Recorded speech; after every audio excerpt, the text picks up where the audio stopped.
प्यार से बोलना धन निरंकार जी। सद्गुरु माता जी की कृपा से आप सभी संत बहुत अच्छे होंगे और हमेशा अच्छे ही बने रहें, यही सद्गुरु के चरणों में अरदास है। आज की सखी जिसका कि विषय है गरीब मायका और अमीर ससुराल। आइए सुनते हैं। एक मीना नाम की लड़की जिसकी की शादी होकर जाती है तो उसकी ससुराल वाले अमीर होते हैं और मायका ठीक ठाक ही होता है। मीना ओ मीना कहाँ मर गई? यहाँ बाथरूम में न तेल है, न साबुन है, न क्रीम है। अपने मायके में भिजवा दिया क्या सब सामान? मीना को आवाज़ लगाते हुए उसके पति मनोज ने कहा। मीना बोली अभी लाती हूँ। फिर मीना ने फटाफट उसे सारा सामान लाकर दे दिया। मनोज नहा धोकर नाश्ता करके दुकान चला गया। उसके पीछे मीना सोचने लगी माना कि उसके मायके में पैसे की कमी है, पर वो इतने भी गरीब नहीं कि ऐसे छोटे मोटे सामान भी ना खरीद सकें। मायके में रोजी रोटी तो ठीक ही चल रही है, बस फिजूल उड़ाने और दिखाने के लिए तो नहीं है। तो क्या गलत है इसमें? 5 बहन 2 भाइयों में मीना 5वें नंबर पर थी। वह अपने भाई बहनों में सबसे छोटी थी। जब वह बहुत छोटी थी तभी उसके पापा को व्यापार में बहुत घाटा हो गया था और उन पर बहुत कर्ज भी हो गया था। जिम्मेदारियों से मुंह चुराकर पिताजी बचपन में ही कहीं छोड़कर चले गए थे और ऐसा गए कि लौटकर ही नहीं आए। छोटे छोटे भाइयों के कंधों पर ही पूरे परिवार की जिम्मेदारी आ गई थी। 4 बहनों व 2 सख्त भाइयों से दबी हुई मीना पढ़ने लिखने और घर के कामों में भी होशियार थी, साथ ही सुंदर भी थी। बहुत सादे ढंग से वह रहती थी, किसी भी तरीके के उसके शौक नहीं थे।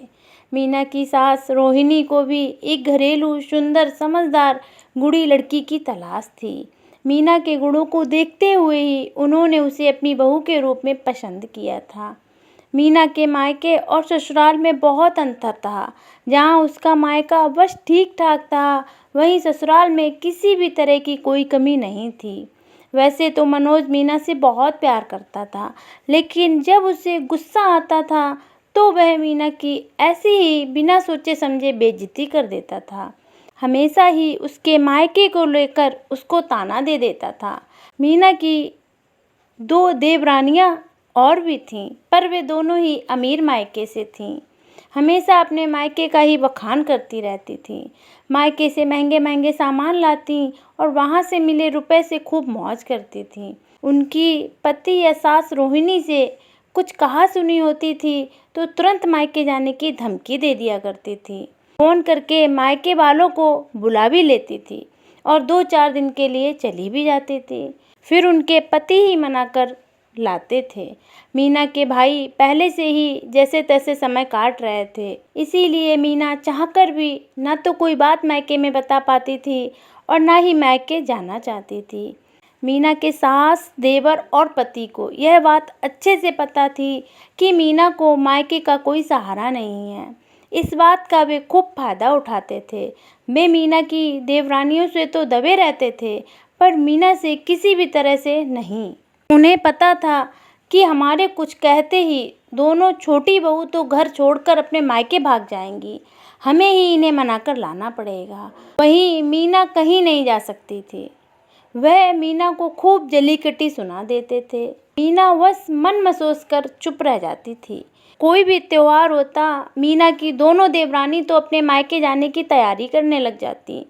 सारा काम अकेले मीना को ही करना पड़ता था। मायके से आने के बाद भी वह मीना पर ऑर्डर चला देती कि भाभी जरा चाय बना देना। सास भी दोनों छोटी बहू से कुछ नहीं कहती थी। उनकी इन हरकतों को देखकर मीना मन में सोचती थी कि वह गुण और रूप में इन दोनों छोटी देवरानियों से 21 ही है, लेकिन क्या किसी के मायके का अमीर होना इतना ज़्यादा महत्वपूर्ण होता है कि उसके सामने गुड़ी कम पड़ जाए? उसे अपना किरदार एक कठपुतली के जैसा दिखाई दिया, जिसकी डोर किसी और के हाथों में थी और वह अपनी मन मर्जी से उसे नचा रहे थे। मीना सोच रही थी, एक लड़की में गुण व रूप के साथ उसके मायके का अमीर होना भी बहुत ज़रूरी है, तभी ससुराल में उसकी ठसक बनी रहती है, वरना तो वह एक कठपुतली के समान ही है जिसे सब अपनी मर्जी से नचाते हैं। आप सभी संत कमेंट करके ज़रूर बताना, क्या वास्तविकता में मायका पैसे वाला ही होना चाहिए। सत्संगत जी, हम सभी संतों का जीवन तो सद्गुरु ने बदल दिया है। वही उठना, वही खाना, वही पीना, परंतु आज सद्गुरु ने जो बदला है वो हमारी सोच बदली है। प्यार से बोलना, धन निरंकार जी। बोलिए सतगुरु माता सुदीक्षा सविंदर हरिदेव जी महाराज की।